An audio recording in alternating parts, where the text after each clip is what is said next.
Story 1. The echoes in the basement. When Sophie moved into her grandmother's old house, she knew it came with its quirks, creaky floors, drafty windows, and, of course, the basement that everyone in the family swore was haunted. But with the rent-free and needing a quiet place to finish her studies, Sophie thought she could handle a few strange noises. The basement was huge, spanning the entire length of the house, but it was quiet and dark. Sophie's grandmother had stored years of boxes, old furniture, and keepsakes down there. But the one thing that caught her eye was an old, dusty mirror leaning against the wall. It was large, with an ornate frame that seemed out of place in the dingy basement. Late at night, Sophie began hearing faint noises coming from the basement, soft whispers, the shuffle of movement, even what sounded like a low hum. Initially, she shrugged it off as the house settling, or perhaps her imagination. But the sounds grew louder each night. Finally, one night, after a particularly loud thud, Sophie grabbed her flashlight and cautiously made her way to the basement. The noises stopped as soon as she opened the door, leaving her surrounded by an eerie silence. She inspected the room, glancing at the mirror, but found nothing unusual. As Sophie turned to go back upstairs, she noticed something strange in her reflection in the mirror. She was standing in the basement, but the background in the mirror showed her grandmother's living room. Before she could react, a figure appeared in the mirror, a woman, looking directly at Sophie with an expression as sadness mixed with anger.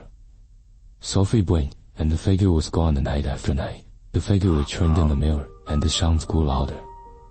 Sophie even tried covering the mirror, but the figure's reflection seeped through the cover, standing there, as if trapped and desperate for help. She later discovered that a woman who lived in the house before her grandmother had mysteriously disappeared. Sophie was convinced that the figure in the mirror was that missing woman, trying to tell her something. One night, as Sophie finally dared to confront the figure, she heard a whisper close to her ear, "Help me." Frightened but determined, Sophie stayed. She touched the mirror, and the figure's hand reached out, pressing against hers. Suddenly, Sophie's world spun, and she found herself in the reflection, a dark, empty version of her grandmother's house. Trapped on the other side, she saw her own reflection leading the basement, smiling, content. Sophie's desperate screams filled the basement, but in her own world, there was only silence. To this day, some swear they can hear faint screams coming from the basement of that house.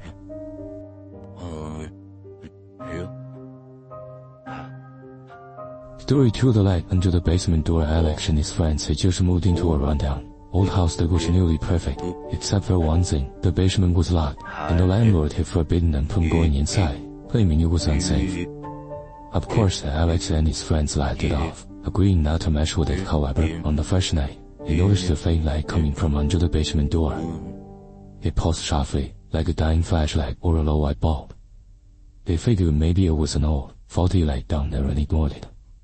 But every night, without fail, the light appeared, casting an eerie glow in the hallway. One weekend, after a night of drinking, curiosity got the better of him, and Alex and his friend Sarah decided to investigate.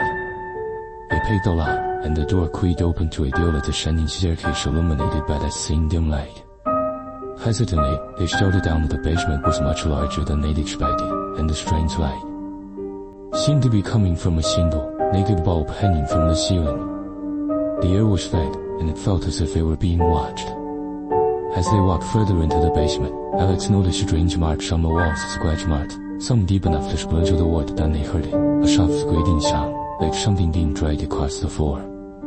Sarah clutched Alex's arm, and they both froze, their eyes darting around the dimly lit basement.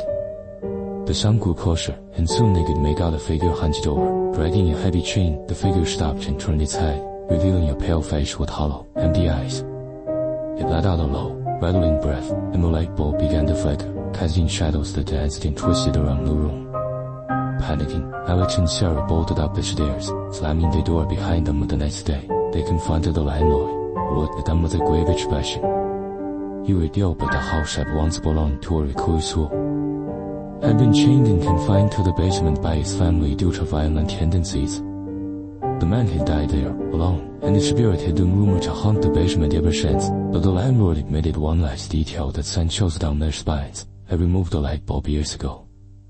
There shouldn't be any light down there at all.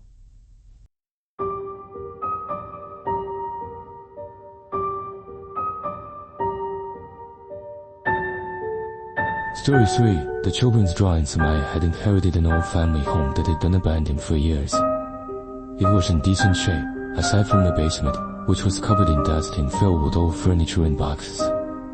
As Maya cleaned out the basement, she found a series of crayon drawings on one of the walls, each showing children playing, holding hands, and staring at a single, shadowy figure. The drawings were childish, but something about them was unsettling. She noticed that, in each drawing, the shadowy figure grew closer to the children, as if moving toward them in increments. On a whim, Maya decided to leave the drawings alone that night. Maya heard what sounded like children's laughter coming from the basement. At first, she thought it was just the sound of the house settling, but when the laughter turned into whispers, she couldn't ignore it any longer. She ventured down to the basement and noticed something strange. The drawings had changed, the children in the drawings looked terrified, huddled together as the shadow figure loomed closer than before. Maya backed away, shaken. She called her sister, who recalled stories about children who used to live in the house many years ago. They were rumored to play in the basement, but one night, they vanished without a trace. Their only clue was a final drawing found in the basement, showing them reaching out for help as a shadow approached them. Determined to solve the mystery, Maya placed a camera in the basement overnight, hoping to capture any paranormal activity. The footage the next day was blurry, but she could make out faint outlines of children standing in the shadows, watching the camera. And then, a figure of a dark, distorted shape that seemed to pulse and waver emerged from the darkness of the final frame, showed a shadow pressing close to the camera, and then the screen went dark. Horrified, Maya decided to leave the house and never return. But neighbors would later report seeing a dim light in the basement at night, accompanied by faint laughter and the echo of tiny footsteps. He noticed the children's drawings remain on the basement wall, frozen in time, warning anyone who enters about the shadow that still lurks below.